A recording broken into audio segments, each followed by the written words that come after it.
Michigan. I love that you're from Michigan. I love that I'm from Michigan. I know. take it with me wherever I go. I have it in my back pocket and I have it in my heart. I love that. So it's true, it's in your heart, and you talk about is. it with some passion too. So tell me where you're from. I do. Well, I'm from Grand Rapids, Michigan, Wyoming originally. Tell me about life in Grand Rapids. Tell me what Grand Rapids is like, what Wyoming is like. There was a field next to my house. It was literally the field of dreams. It's where I played baseball with my neighborhood. I'd like yell across the street, "Let's go, we're playing baseball." Neighborhood kids would come, and I would ride my motorcycle around there. I made a track. I would play football, get the neighborhood kids, and in the winter, I had a snowmobile. I went around. I'm sure the neighbors were like, "Oh my God, get that Shawn Christian off that thing." And I just learned to dream, and I played make-believe. I'd play Army guys in that field, and it was everything. It shaped my ability to believe in myself and in my dreams, because that's where I dreamed, and now I do that. I literally, as a profession, play make-believe.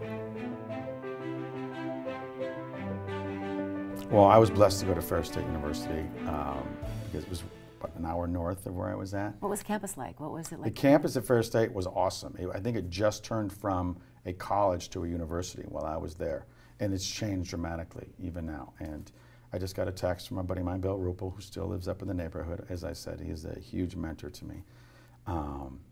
And we had the Big Rapids River where we go tubing down. That was like on a weekend thing, kind of our weekend getaway, but the campus itself was beautiful. I remember walking to classes and you see the fall colors, or in the spring. It was gorgeous. Everything is right there, and now they have restaurants and facilities that are also walking distance from the campus. That sounds pretty cool. It's awesome.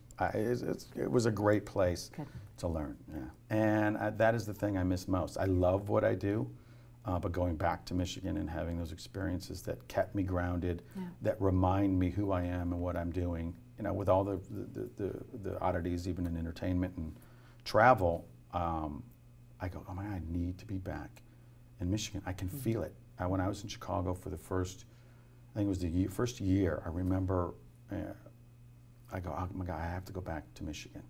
It just reminds me of who I am and what I'm about. And I got a truck, still have a 4-wheel drive truck. I had just me. I'm so Michigan. Yeah. Got a 4-wheel drive Jeep, got the lift, tricked out. I mean, that's who I am. I don't need a Mercedes. But I drove my truck into the woods. It was along the Muskegon River, and it was fall, and I parked, walked into the woods, plopped myself down in the leaves, and I laid there, and I just watched leaves falling around me. And I'm like, this is who I am. And I never forget that. And I've been to Chicago, I lived in Chicago, New York City, Los Angeles, lived in Hawaii for a little bit, which is, strangely enough, is a little bit reminiscent of Michigan in a way that people are grounded and they respect the culture and the people. When you go back to Michigan, where do you have to go eat? I got to go downtown to Grand Rapids. It's changed so much, because when I was a kid, I was hustling, and there were like warehouses, and it wasn't fully developed. I mean, hustling for jobs, like going to... I figured that's what you meant. Yeah. I was hustling for money. So let me tell you about how I really started. Yeah. Backroom poker games. But I go downtown now because it's changed so much, and all of the restaurants, and I think I love, what is it, the Medical Mile now? Off of that, and because I was there, my dad was sick for a while, and they took amazing care of him, and he passed away a couple years ago, but I got a good chance to be down there, spend quality time with him, and the people there, and you know, people are like, oh my God, are you on? Yeah. Da, da, da, da, da. I'm like, yeah. I'm like, we'll buy you a drink. They're friendly in Michigan. They're so friendly. And the drinks are affordable. Affordable, and right? even if you meet the right people, they're free.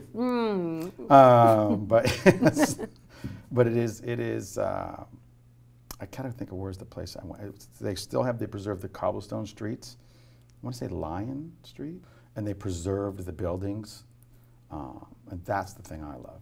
You bring up a good point, though. That's something I wanted to ask you. So there are a lot of people who've never been to Michigan, and they may have an impression of it or they don't, but what would you want people to know about Michigan? If they've never been there, what do they have to see? Where do they have to go? Why?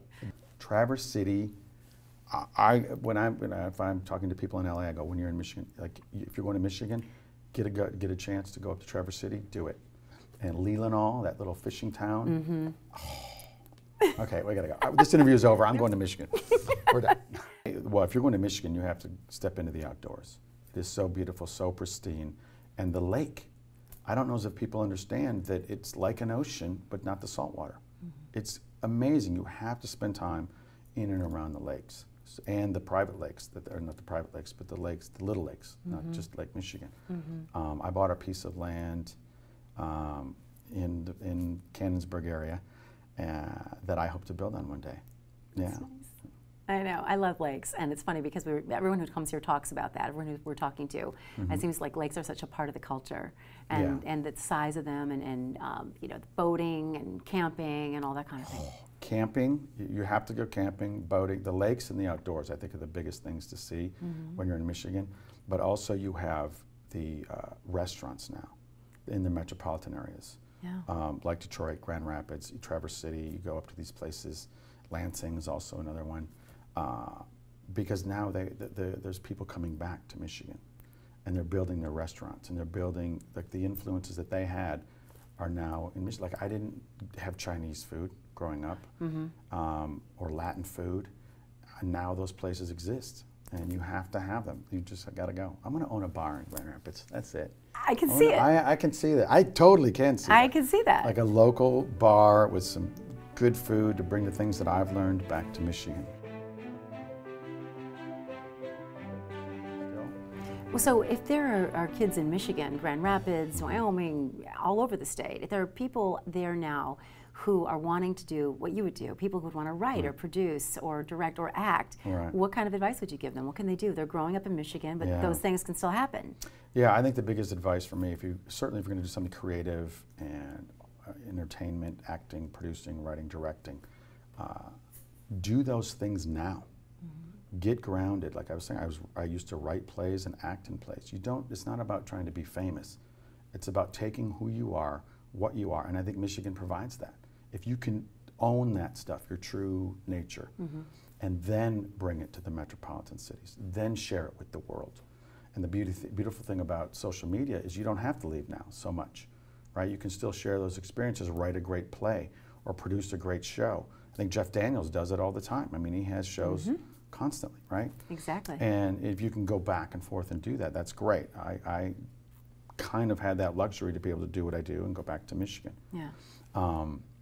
But that would be my biggest advice, is take those gifts, because they are gifts. They are right there for you, right around you, instead of looking outside of yourself and looking to LA or New York or Chicago.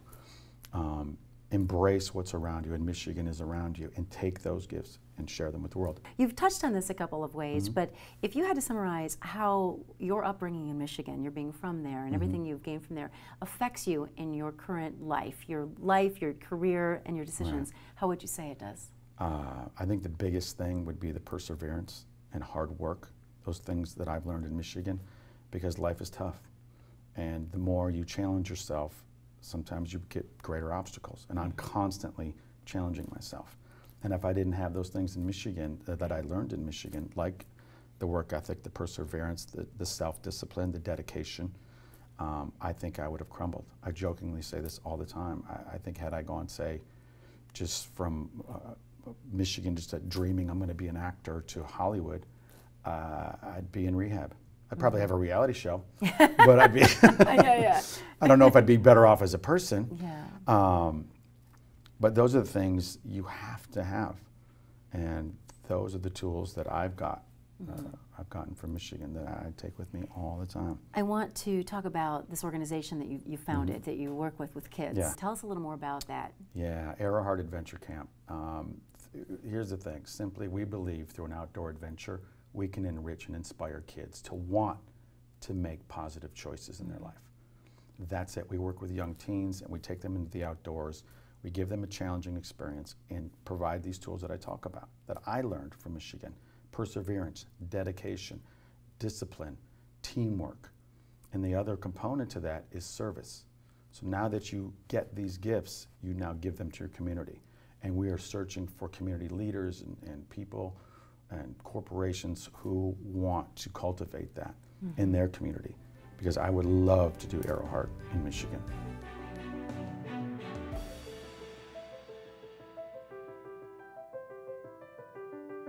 Michigan is an extraordinary playground of adventure, excitement, and values.